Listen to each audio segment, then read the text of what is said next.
우리가 이 세상을 살면서 나를 확실하게 교육시키고 살죠. 내가 이 세상에 속해서 이 세상의 환경의 지배를 받는 사람이고, 그래서 나는 에고다, 이 세상 사람이다. 불교식으로 하면 나는 중생이다. 그걸 확실히 나한테 교육을 시키고 살았고, 지금도 그렇게 살고 있습니다. 뭐 저 모습 봐도 그런 것 같아요. 아무리 이쪽 쳐다봐도 저쪽을 쳐다봐도 내가 환경의 지배를 받는 존재이지 환경을 넘어서서 다스리는 사람같이 생각이 되지 않아요.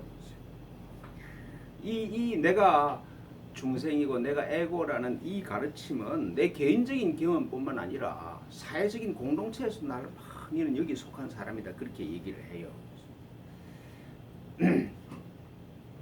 또 이게 이 시대만 아니라 전생으로부터 내려온 업보도 내가 이 세상에 속한 사람이지 운명에서 벗어날 수 있는 사람이라고는 생각할 수가 없죠. 내가 하나님의 아들 그리스도고 내가 부처라는 생각은 상상이 잘 안 돼. 그게 무슨 뜻인지도 모르겠고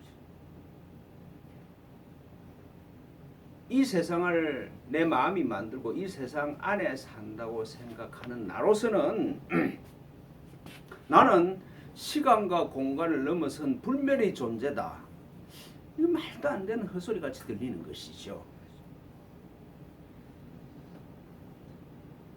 내 마음이 만들고 내 마음이 만든 세상 안에서 사는 사람이라고 나를 그렇게 정의를 한다 그러면은 그것을 벗어날 수 있다는 내 눈앞에 보이는 이 환경을 벗어날 수 있다는 생각은 할 수가 없는 것이죠. 그러니까 내가 보이는 이 인과 법칙으로부터 벗어날 수가 없어. 내 환경이 나를 결정하고 내 주위에 있는 사람이 어떤 사람이에 따라서 내가 다 결정되어 버리는 것 같다 이 말이죠. 좋은 친구를 만나면은 참 행복할 수 있을 것 같고 자녀가 잘 되면 내가 내 인생 가치가 올라가는 것 같고 하여튼 내 존재가 다른 사람한테 의해서 결정되는 것 같은 그런 생각을 벗어날 수가 없는 것이잖아요. 그래서 참 내가 결정하는 게 없기 때문에 인생은 불확실하고 불안하고 그리고 고통스럽게 생각이 되는 것이죠. 아무리 봐도 내 마음이 결정하는 게 없고 다른 사람의 말에 다른 사람이 하는 행동에 나를 막 휘둘리고 사니까 고통스러울 수밖에 없는 것이지. 근데 이제 이런 한계를 벗어나서 내가 하나님의 아들 그리스도라고 하는 그 진리로 깨어나는 그 방향으로 움직이면은 내 마음과 이 세상은 동원할 수 있는 모든 수단을 동원해서 깨어나지 못하게 막지요. 사람이 죽지 않으려고 최선의 노력을 다하는 것처럼 내가 스스로 죽으려고 하는 사람은 없죠. 확 죽을 수 있는 가능성을 보트는 하여튼 무한한 내 마음이 동원할 수 있는 모든 수단을 동원해서 그거 안 깨어나려고 그렇게 얘기를 합니다. 그러니까 세상이 내가 허상이다. 그게 세상이 이야기하지 않죠. 그렇잖아요. 막 이 보이는 세상이 나한테 와서 내가 허상이다. 그렇게 얘기할 리가 없지. 이제 그리스도로 깨어나신 예수님께서 갈릴리에서 활동하기 시작하셨을 때는 그 예수님이 하시는 말씀의 의미를 잘 몰랐어. 그러니까 갈릴리라는 아주 자그마한 시골 동네에서 일어난 조그만 소동이었죠. 근데 이제 예수님께서 제자들과 함께 이제 예루살렘으로 다 올라오셔서 성전에서 활동을 하시고 그리고 예수님의 말씀을 들은 사람들의 반응이 와, 이 새로운 가르침이다. 이 힘이 있는 것이다. 그걸 느끼면서 그리스도로서 예수님이 활동하시는 의미가 점점 분명해지기 시작을 하는 것이죠. 그러니까 기존적인 내 가치체계, 사회체제 전체가 흔들리는 그런 경험을 하죠. 그러니까 기득권층은 더 심각해. 대제사장들과 성전의 경비대장들과 장로들, 즉 이스라엘의 권력 핵심적인 엘리트들이 예수님이 제일 처음 막 그렇게 갈릴리에서 활동하고 예루살렘 처음 올라왔을 때는 그냥 천사람 무리가 이 본문에서 나오듯이 도당들이 와서 좀 시끄럽게 하는구나 그 정도였는데, 근데 시간이 지남에 따라서 자기의 삶의 기반 자체를 흔들고 있다 이 말이죠. 그러니까 그만 가만히 둘 수가 없죠. 그래서 대제사장들과 서기관들이 금과 몽치를 들고 경비대 군인을 동원해서 예수님을 체포하러 버리죠. 그때 이제 예수께서 그렇게 체포하러 온 사람한테 하시는 말씀이 이제는 너희의 때요 어둠의 권세로다 그렇게 말씀을 하십니다. 그러니까 너희 때와 어둠의 권세가 지금 시작되었다는 뜻이 아니라 지금까지 사회를 내 마음을 인간의 마음과 사회를 지배하고 있던 장악하고 있던 그 세력이 제 모습을 드러내는 그런 때가 되었고, 그리고 이제 어둠이 자기 정체를 드러내는 때다 이런 말씀이죠. 우리는 보이고 들리는 걸 내가 안다고 생각하는데, 그런데 그것이 서 있는 기초와 의미를 모르죠. 세월이 지나고 보니까 그게 그때 그런 의미였구나. 참 좋은 사람이라고 생각했는데 아니었네. 참 나쁜 사람이라고 생각했는데 아니었구나.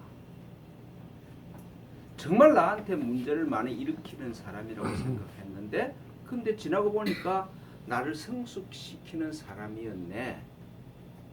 그런 고백을 하는 것이죠. 그 제일 처음에는 몰라 이거죠. 경제개발이 잘 되고 물질적으로 풍부하면 행복한 사회가 될 줄 알았는데 더 불안해졌어.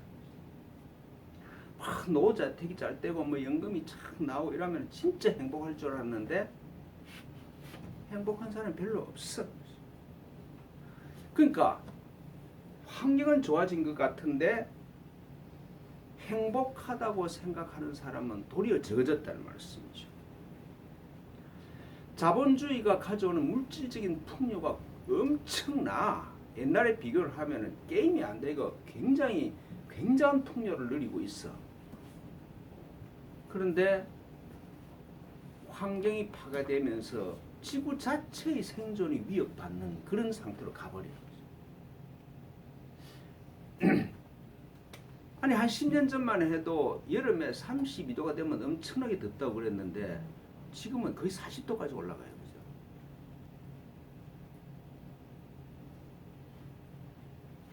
북극과 남극의 얼음이 다 녹아서 바닷물 수기 올라가면은 적어도 한 50cm나 올라가면은 지금 지구의 땅 몇 프로가 한 20%가 사라진다고 그렇게 얘기를 하고 있어요. 잘 살라고 했는데 삶의 기본적인 환경 자체가 파괴되어 버리고 있단 말씀이죠. 경쟁을 하면서 잘 살고 정말 자유로운 사회가 굉장히 좋을 줄 알았는데 무한 경쟁과 그리고 빈부 격차 때문에 사회 존립 자체가 무너지고 있는 것이다 말씀이죠. 그러니까 우리가 끝을 봐야 알아.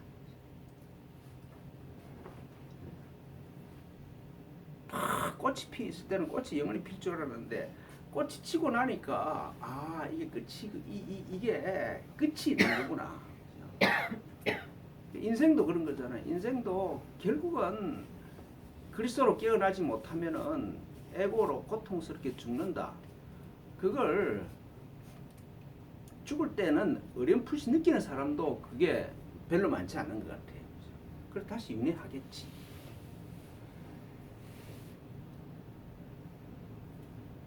그러니까 예수님을 통해서 실상이 확 드러나고 있어. 끝을 안 봐도 예수님이 지금 깨어나라 그렇게 말씀하신다는 말씀이죠.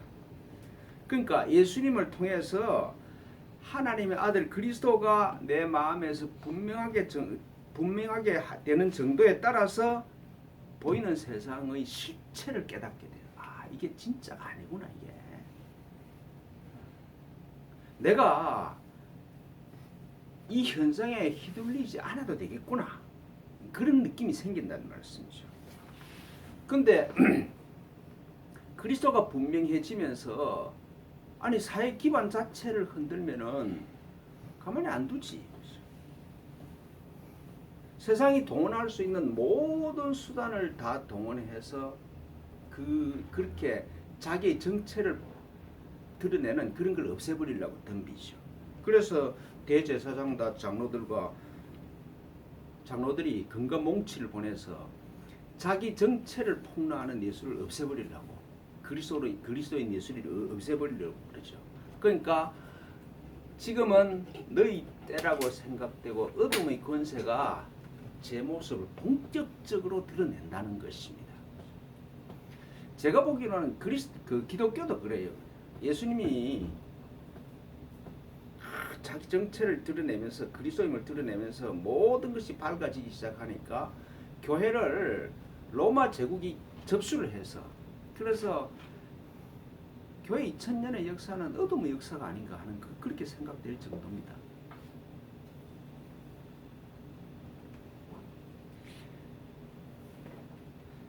우리가 영적 여정을 시작해서 그리스도로 깨어나는 방향으로 움직이면은 사회나 종교 제도가 네가 옳은 길을 가고 있다 그렇게 얘기해 주지 않아요.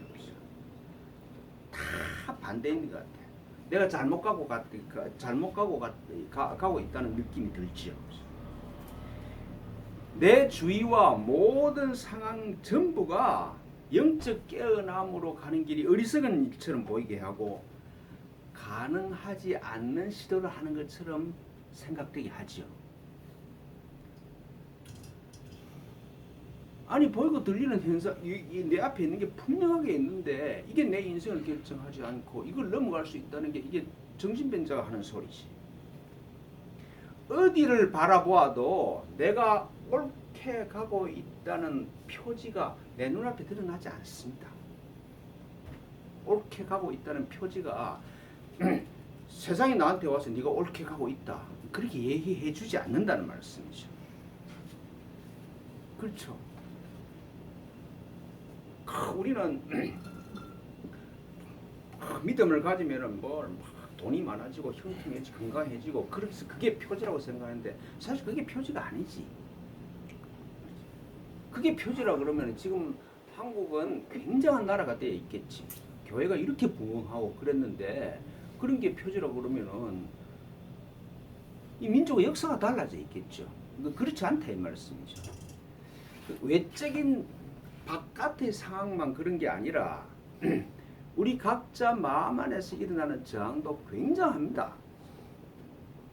그러니까 내가 이제까지 살면서 막 쌓아왔던 세상이 이렇다 이렇게 해야 된다 이런 생각 자체를 스톱하라는 거기에 내가 동의할 수가 없지.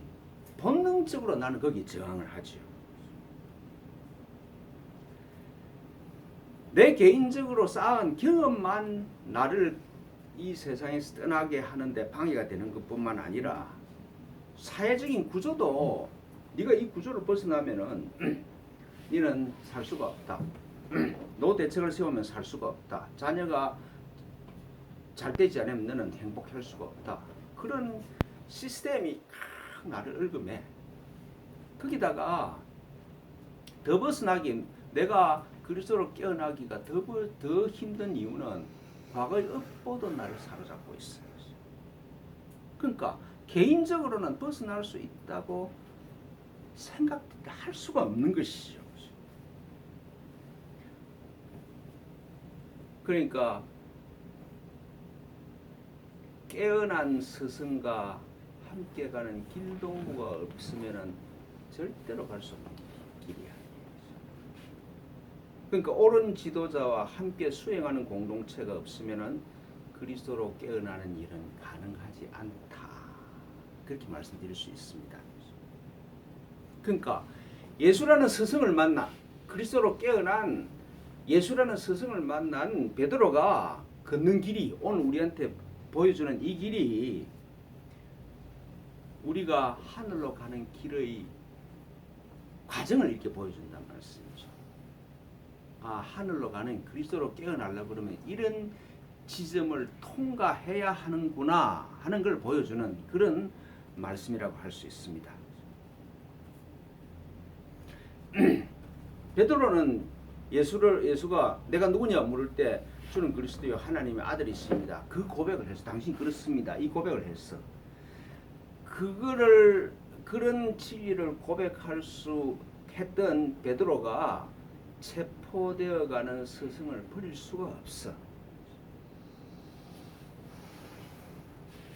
스승으로 따르는 사람이 사회로부터 정죄를 받고 체포되어 간다 그러면은 거의 100% 떠나버려요. 이 오늘 본문에서 그렇잖아요. 베드로 아니면 전부 다 떠나버렸어. 근데 선생이 옳다는 걸 본 사람은 떠날 수가 없어.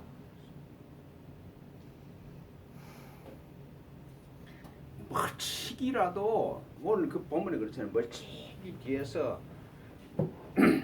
안 따라가자니 안 되겠고 따라가자니 무섭고 그래서 멀찍이 따라가지요. 그렇게 할 수밖에 없었던 거는 예수님 안에서 진리를 봤기 때문에 그렇지.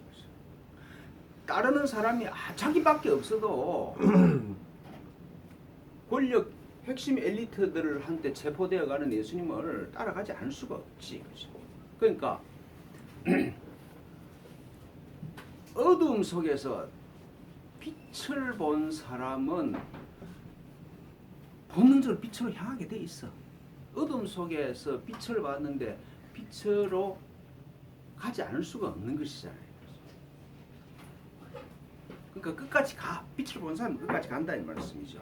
그 끝까지 간 사람한테 일어난 스승을 따라간 사람한테 일어난 일이 오늘 본문의 말씀이죠. 잡혀가는 예수님을 멀찍이 따라가는 그 대사장의 집이 죽음의 공포가 몰아치고 뭐 위기를 느끼는 그런 분위기는 아니잖아요. 그죠? 대제사장은 오늘 대제사장의 집 분위기를 봐도 예수와 그와 함께 다니는 무리들이 나라를 뒤질 정도로 그렇게 위협적인 세력이라는 생각이 되지 않습니다.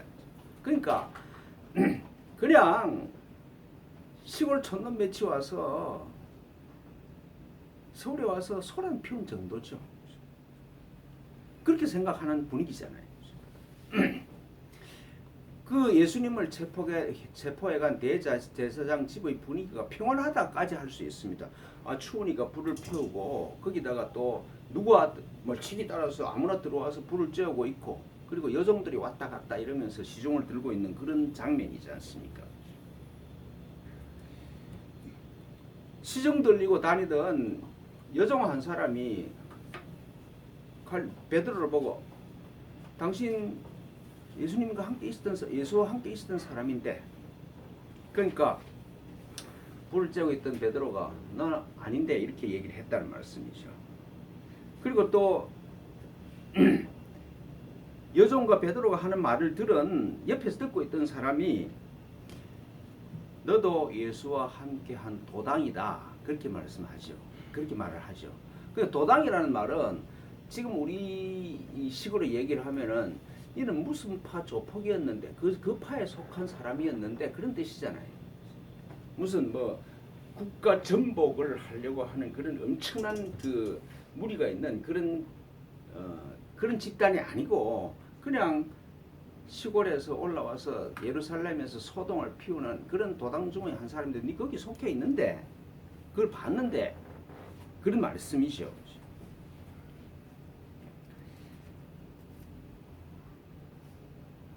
그럼 그것도 아니라고 그래. 그러니까 이제 조금 시간이 지난 후에 베드로가 그렇게 하는 말을 들었어. 근데 베드로가 하는 말을 들어보니까 갈릴리 지방 사투리를 써. 그러니까 그 사람이 확실히 이야기를 해. 내가 확실히 이야기를 하면서 장남하건대 너는 예수와 같은 도당이다. 함께 있었다. 그렇게 증언을 하죠.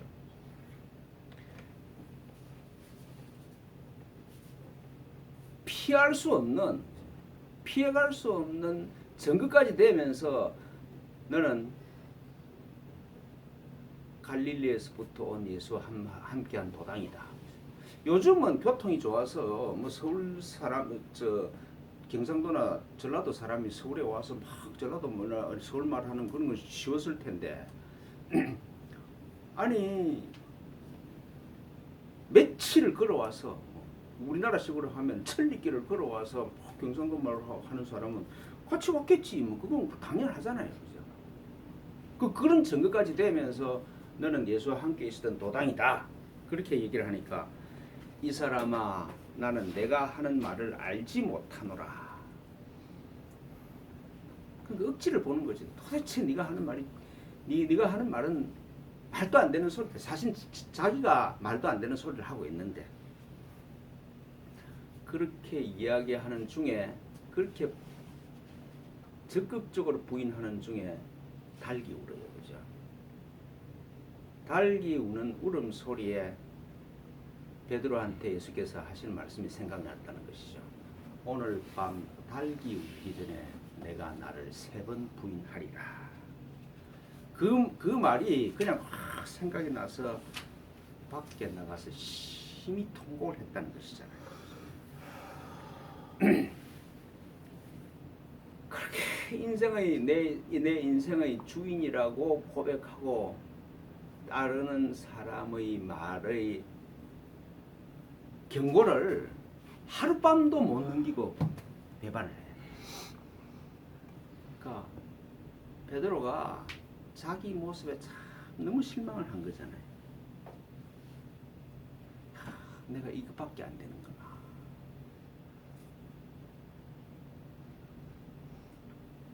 말씀드린 것처럼 무슨 생명 위협이나 뭔 큰 손해를 봐야 하는 그런 위기를 당한 게 아니잖아요. 지금 이 장면에서 보면은 그렇게 부인하고 나서 바깥에 나와서 통곡하는 그런 분위기였으니까 예수님과 함께 있었던 무리에 속한 사람이다. 그 인정을 해도 네가 참 쓸모없는 짓을 하는 뭐 무슨 파 조폭이었구나. 그렇게 조롱받는 위에 다른 불이익은 없는 것이잖아요. 그러니까 그런 일도 그런 정도도 넘어가지 못하는 자기 수준을 놓고 통곡을 하고 있다 이 말씀이죠. 저도 그렇고 뭐 일반 사람들도 다른 분들도 그렇고 영적인 여정에서 걸려 넘어가지 않는 사소한 일이 없는 것 같아. 열심히 기도하고 침묵하고 예수님을 그리스도로 따르는 시간이 오래되었다고 생각하고 난 그래도 진보되었다고 생각했는데 옆에서 하는 사람의 작은 말 한마디, 작은 실수, 조그만 마음의 불안에도 전체가 흔들려 버려요. 그런 걸 하여튼 저도 수시로 뭐 거의 매일 경험한다고 할 수가 있죠.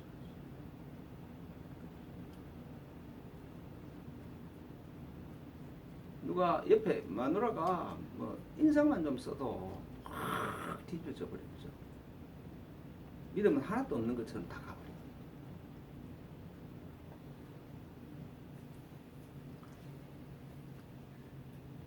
수도원에서 수도사들이 수도를 할 때 제일 힘든 게 큰 유혹이 있어서 힘든 게 아니라 막 생활 절제라고 밥을 조금씩 먹고 이래 가는데 주방 사람이 잘못해서 어떤 수도자한테 밥 한 숟갈 더 주는 걸 보고 확 뒤집어져요. 그래서 나는 수도 생활에 적합하지 않는구나. 그래서 떠나는 유혹이 엄청나다 그러잖아요. 이 정도 하나를 못 벗어나면서 내가 무슨 수도를 한단 말이에요. 내가 무슨 그리스도를 깨어난단 말이에요. 그래서 그냥 깽판을 치려고 하는 그런 힘이 굉장히 강하다 그래요. 그러니까 베드로가 영적 여정에서 에고와 그리스도의 경계선상에 있는 사람의 모습을 적나라하게 보여준다는 말씀이죠. 어떤 유혹을 넘어가야 되느냐. 그러니까 그리스도로 깨어나지 못하면은 여정의 말 한마디, 지나가는 여정의 말 한마디도 에도 걸려 넘어져 버려요. 그러니까 걸려 넘어지지 않는 일이 없어. 확실한 증거를 가지고 말해도 부인해버려요.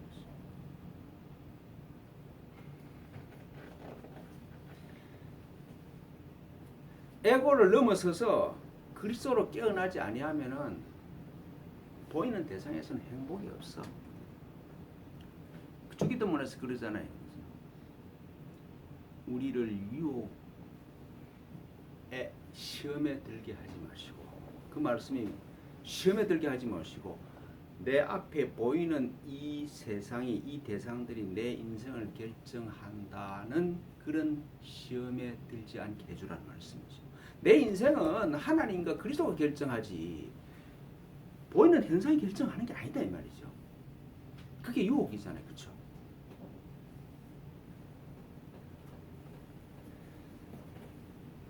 주기도문을 수시로 외워보십시오.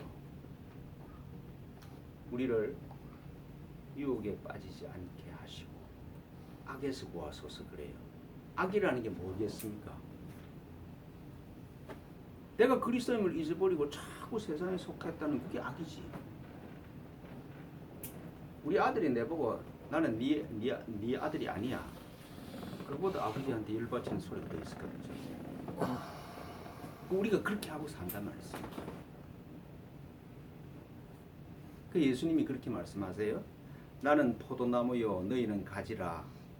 그가 내 안에 내가 그 안에 거하면 사람이 많은 열매를 맺나니 나를 떠나서는 너희가 아무것도 할 수 없습니다. 그러니까 내가 그리스도로 깨어나지 아니하면은 내가 자유로울 수 있는 현상은 하나도 없어. 지나가는 말 한마디에도 내가 걸려 넘어져가. 표정 하나에서도 불안이 확 치밀어 오른다는 말씀이죠. 아무것도 할 수가 없어. 그런데 그리스도로 깨어나면은 불가능한 일이 없다. 깨어나지 못하면은 힘들지 않는 일이 없는데 깨어나면은 불가능한 일이 사라져 버린다는 말씀이죠. 내가 노력하면은 뭐가 잘 이루어질 수 있을 것이다. 한 그게 착각 중에 착각이죠. 내 노력 갖고 식물이 자라고 그저 여름이 오고 가을이 오고 그런 게 아니다 이 말씀이죠. 내 힘으로는 아무것도 할 수가 없구나. 내 안에 있는 힘으로는 아무것도 할 수 없구나. 그걸 인정하는 게 중요한 것이죠. 우리 상식으로는 베드로의 3번 부인과 통곡이 퇴보한 것처럼 보이잖아요.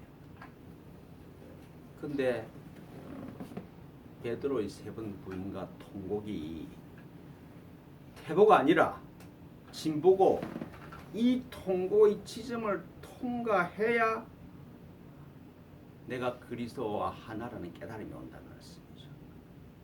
그리스도가 예수님이 그리스도가 아니라 나도 예수님과 같은 그리스도라는 그 깨달음이 3번 부인과 통고의 지점을 통과해야 비로소 드러나는 진리.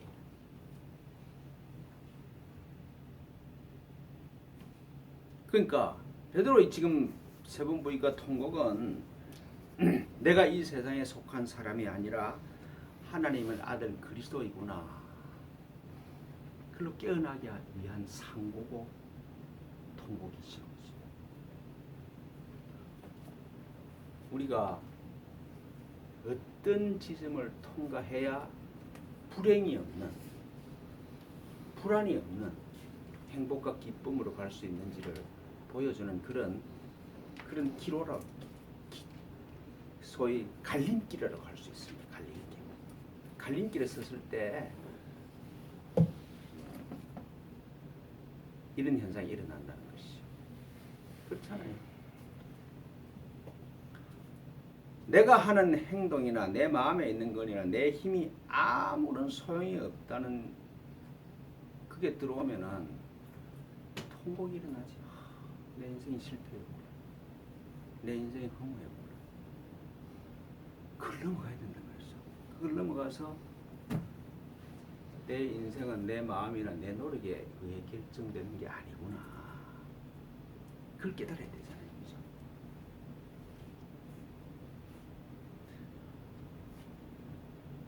예수님이 얼마나 고마운지 몰라. 스승으로 함께 넘어가자는 것이잖아요. 세길교회가 이 통고의 지점을 통과하는 그런 길동무들의 교회가 되었으면 좋겠습니다. 아멘. 그런 은총이 임하기를 축원합니다. 기도하겠습니다. 하나님 아버지, 베드로의 통곡의 의미를 깊이 알아듣고 우리도 내가 부인되고 통곡하는 이 지점이 태보가 아니라 진보임을 알아듣고 기쁘게 받아들일 수 있도록 저희 영혼을 축복하여 주십시오. 우리 구주 예수 그리스도 이름으로 비나이다. 아멘.